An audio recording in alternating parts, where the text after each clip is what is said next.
क्या हुआ रेवती जी, आपने हम दोनों को यहाँ बुलवाया? मैं आप दोनों से बहुत रुष्ट हूँ। अच्छा, किंतु ऐसा क्यों भाभी? क्या हुआ? तुम तो कन्याओं की मन की बात पढ़ लेते हो ना देवर जी, अब तुम्हें भी बताना पड़ेगा। आज मेरा विवाह हो रहा है, किंतु आप दोनों में से कोई नहीं गया मेरी सखी राधा को लाने। तुम तो जानते हो ना मुझे राधा कितनी प्रिय है। भला उसके बिना मैं विवाह कैसे कर सकती हूँ? बलराम जी तो गए भी थे उसे लाने, किंतु नहीं लेकर आए। और कृष्ण, वो तो अपनी प्रिय सखी को भूल ही गया है। उसे तो कोई अंतर ही नहीं कि राधा यहाँ आए या ना आए। अन्यथा भला कृष्ण राधा को यहाँ लेकर ना आता, राधा तो वहाँ यहाँ आने के लिए सच बैठी होगी, किंतु कृष्ण को तो उसकी भावनाओं का ध्यान ही नहीं है।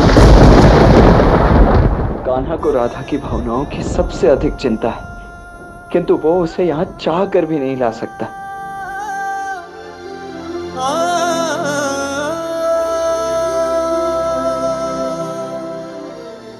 रेवती जी, कान्हा ने राधा को स्वयं वचन दिया कि उचित समय आने पर वो उसको यहां अवश्य लेकर आएगा, तो उसका विश्वास कीजिए। यदि उसने ऐसा कहा है तो ऐसा वो अवश्य करेगा। हाँ हाँ भाभी जी, देखिए आप मेरी माता समान है, मैं आपके लिए पुत्र समान हूँ, तो मैं जानता हूँ मुझसे भूल हुई है, मुझे राधा को लेकर आना चाहिए था। इस बार क्षमा कर दीजिए ना मुझे क्षमा कर, ठीक है, क्षमा मत कीजिए। मुझे क्यों क्षमा करना, मुझे क्षमा नहीं चाहिए। मुझे थप्पड़ लगा के दो तीन, ये लो, खींच के मारो, ठीक है, इधर मारो, मारो खींच के, ठीक है। नहीं, आज आपका विवाह है, आप कष्ट मत कीजिए, मैं स्वयं को थप्पड़ लगाता हूँ। नहीं, ये सच, ये नहीं, ये बस ऐसे ही अपनी मन की बातें मनवा लेते हो तुम। बड़ा ही दुष्ट देवर है मेरा। बातों में उलझाना कोई तुमसे सीखे, किंतु स्मरण रहे तुमने वचन दिया है राधा को अवश्य लेकर आना। हाँ अवश्य भाभी जी, किंतु देखिए आज जो है समस्त द्वारका आपके विवाह की प्रतीक्षा कर रहा है, और क्यों ना करे, आज हमारे बलराम दाऊ और रेवती भाभी का विवाह जो होगा, ऐसे प्रतीक्षा करना तो उचित नहीं है। चलिए।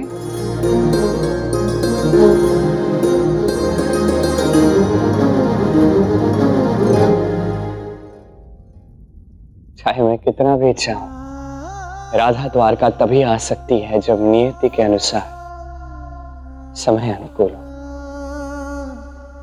मैं जानती हूँ कृष्ण, उचित समय आने पर तुम मुझे लेने अवश्य आओगे।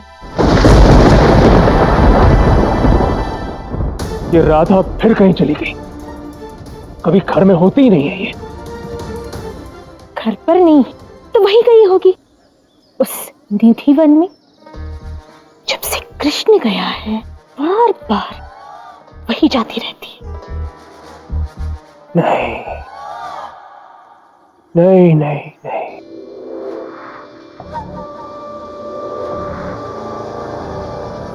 वो राधा मूर्ख नहीं है, उसका इस प्रकार बार बार निधि वन में जाना कोई संयोग नहीं है। वो अवश्य ही प्रतीक्षा कर रही है कि कब वो कृष्ण आकर उसे यहां से ले जा रहा है।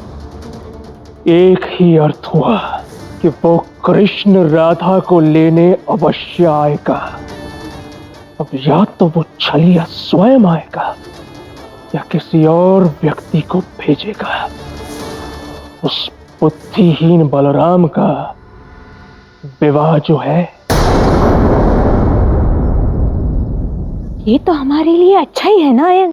देखो, जरासंध कृष्ण को ढूंढ रहा है। यदि तुम्हें पूरा विश्वास है कि कृष्ण या उसका कोई व्यक्ति वहां आएगा, तो जाके जरासंध को ये बात बता दो। फिर कृष्ण आए या उसका कोई व्यक्ति, जरासंध का काम तो हो ही जाएगा और उसके बदले हमको मिलेगी बरसाना की गद्दी। दोनों ही परिस्थितियों में लाभ तो तुम्हारा ही है ना। है विश्वास तो मुझे है। इस राधा और कृष्ण को मुझसे अधिक कौन जानता है? तो जाओ अयन, अफसर सामने खड़ा है, प्रतीक्षा किस बात की कर रही हो? जाओ, शीघ्र जाओ।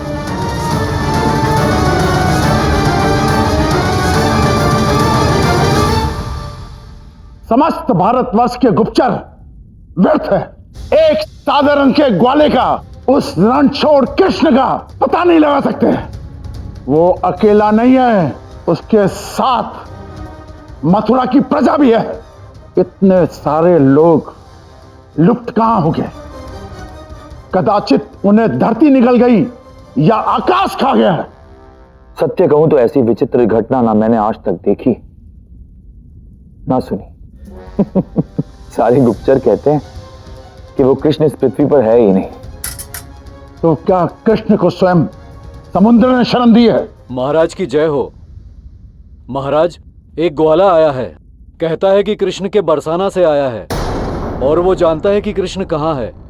हमारे सारे गुप्तचर विभाग को नहीं पता और बरसाना के एक ग्वाले को पता है। ग्वाला नहीं हूं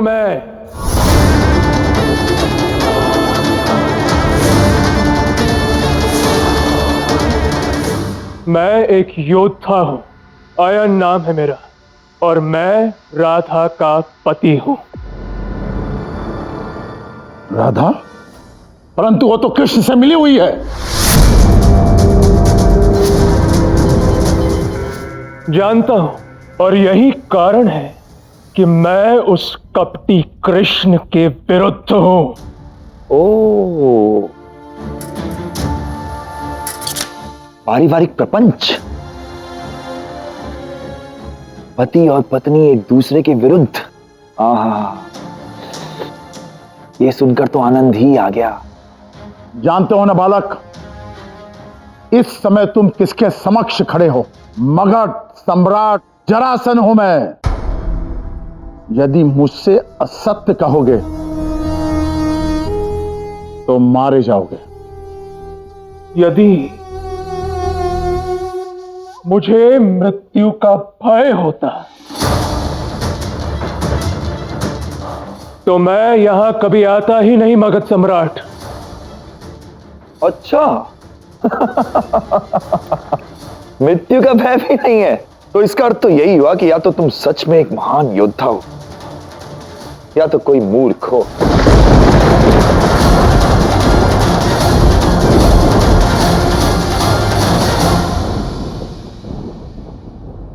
वो भी शीघ्र ही समझ आ जाएगा।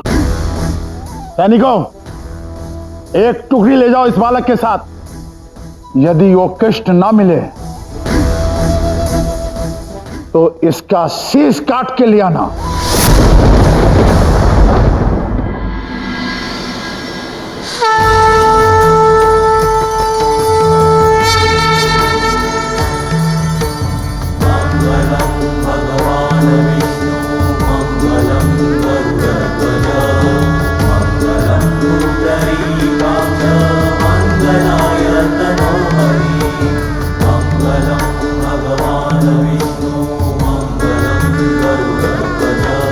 वरमाला के लिए खड़े हो जाइए।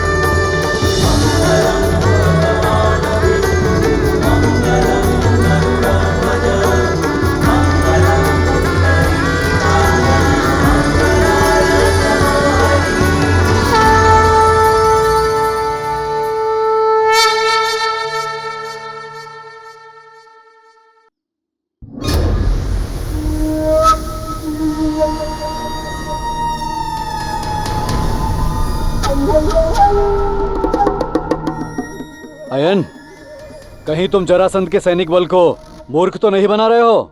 अब तक तो बलराम का विवाह भी हो चुका होगा और राधा को लेने भी कोई नहीं आया।